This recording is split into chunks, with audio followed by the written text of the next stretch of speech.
Estimados companheiros, prezadas companheiras, amigos e amigas, nos últimos dias nós temos assistido no Brasil uma verdadeira avalanche de notícias, de edições, uma blitz que, principalmente através da Rede Globo, procura desconstituir a figura, o legado, a imagem do ex-presidente Lula. E por que isso está acontecendo neste momento? É fundamental que a gente entenda o que está em jogo neste processo. Em primeiro lugar, o aspecto político. A cada nova pesquisa eleitoral para 2018, os índices de popularidade do presidente Lula crescem. A direita, os setores conservadores, a elite do país não tem nenhum nome competitivo. E, portanto, em que pese tudo o que foi feito contra ele, a verdade é que o povo brasileiro cada vez mais reconhece que Lula é a pessoa que pode fazer com que o país saia desta crise econômica, política, civilizatória, em que nós estamos mergulhados no pós-golpe.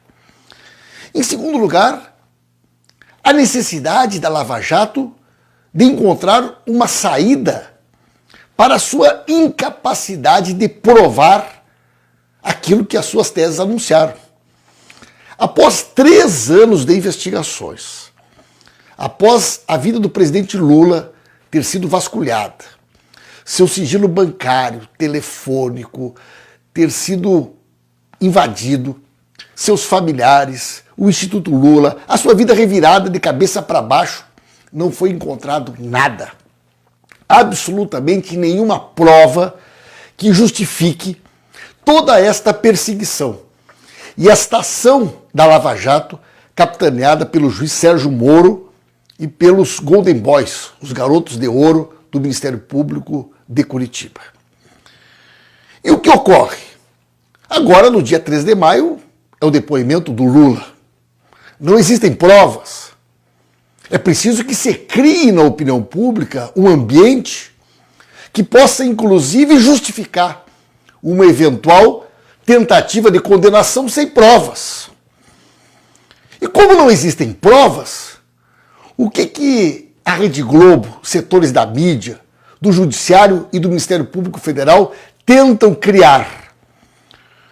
Uma ideia de que é preciso desconstituir a figura do presidente Lula. Não há crime. Não há conta na Suíça, não há conta em Singapura. Lula nunca pediu um centavo para ninguém. Lula nunca recebeu nenhum centavo de ninguém. Lula tem desafiado promotores, juízes, empresários que provem um centavo que ele tenha pedido ou recebido em toda a sua vida.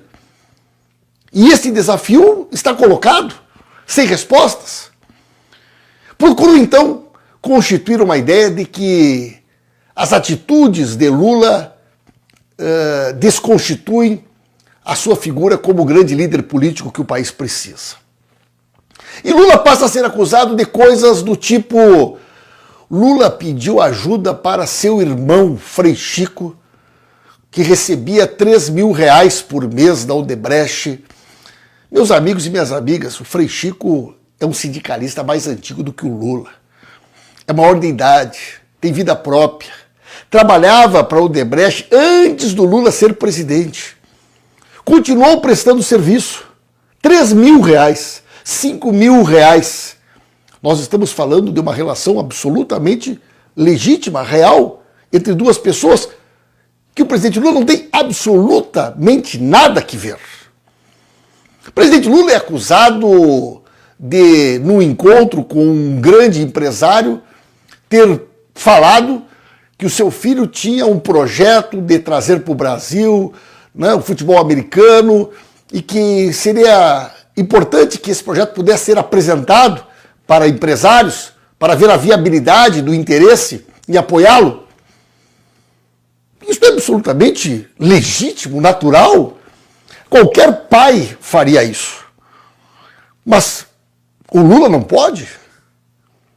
É uma relação profissional, legal, não há nada criminoso. o filho do presidente Lula tem uma empresa, tem um projeto, esse projeto foi apresentado, se as empresas apoiaram ou não apoiaram, é uma decisão de natureza comercial. Agora, criminalizar, tentar criar na opinião pública uma ideia de que é algo gravíssimo, um pai, quando conversa com outra pessoa, falar sobre um projeto de um filho e aventar a possibilidade de buscar um apoio dentro da lei? Acusa o presidente Lula de ter trabalhado para viabilizar a construção do porto de Mariel em Cuba, com investimentos do BNDES, construído por empresas nacionais. É verdade.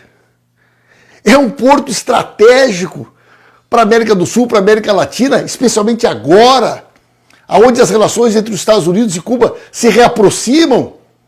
E a Globo omitiu quando os delatores dizem o contrato do BNDES era com o governo de Cuba e foi pago integralmente. Não há nenhum atraso, não houve nenhum prejuízo, o Brasil só ganhou, gerou emprego, tecnologia, novas oportunidades. O presidente Lula é acusado de ter trabalhado para que se ampliasse a presença de empresas brasileiras no mercado do petróleo em Angola, um dos países mais importantes da produção do petróleo na África. Meus amigos e minhas amigas, o presidente Lula fez 87 viagens comerciais, missões empresariais, que possibilitaram a abertura de mercados nos mais diferentes setores, ampliando as nossas exportações, gerando emprego, criando oportunidades, colocando o Brasil num outro protagonismo a nível internacional, criando relações com a Rússia, com a China, com a Índia, com a África do Sul, criando possibilidade de mercados que nunca o Brasil havia conseguido viabilizar. E nós queremos criminalizar uma conduta que qualquer ex-presidente tem.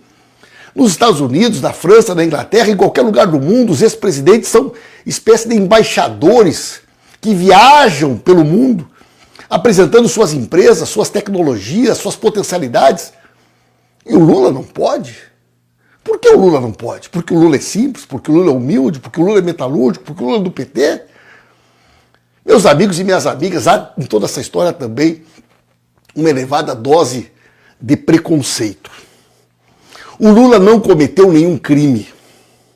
O Lula nunca recebeu nenhum centavo de dinheiro ilícito. O Lula é uma pessoa honesta. O Lula é a principal liderança política popular que surgiu no nosso país ao longo das últimas décadas. O Lula é reconhecido no mundo inteiro pela sua sensibilidade, pela sua capacidade de enfrentar a injustiça, as diferenças, oferecer alternativas e possibilidades de vida para as pessoas mais pobres. O Lula é reconhecido pela sua capacidade de pensar o Brasil para todos, de criar políticas de inclusão que deram a chance de todos os brasileiros e brasileiras sonhar em um dia ser cidadãos e cidadãs plenos de alternativas, de possibilidades e de direitos. Por isso, meus queridos companheiros e companheiras, nós não podemos aceitar que tentem criminalizar o Lula por aquilo que ele tem de melhor. Eu, cada vez que tenho a oportunidade de me encontrar com o presidente Lula, cresce por ele a minha admiração. O Lula é uma pessoa como qualquer um de nós. O Lula é um ser humano. Aliás, ao longo de toda a minha vida pública, eu nunca conheci alguém mais generoso, mais humano, mais sensível. E isto faz com que o Lula parta muitas vezes do pressuposto de que todos aqueles que lhe procuram querem o bem do Brasil. Pode ser empresário, pode ser trabalhador, pode ser sindicalista, pode ser líder religioso. O Lula é uma figura que sempre acreditou que aquelas pessoas que lhe procuraram para ajudar a construir um projeto de fazer deste país um país melhor para todos. Agora, mais do que nunca, nós temos que estar atentos e alertas. O que está em jogo não é pouca coisa. É o futuro político desse país. E a tentativa de criminalizar o Lula neste esquema que envolve uma manipulação odiosa, perversa e criminosa de setores do Poder Judiciário, do Ministério Público Federal, com uma ampla sustentação da mídia que constrói uma narrativa, especialmente através da Rede Globo, para justificar esta perseguição, não pode ser por nós tolerada. Nós temos que enfrentar esse debate nas redes sociais, nas ruas, porque defender o Lula é defender a democracia.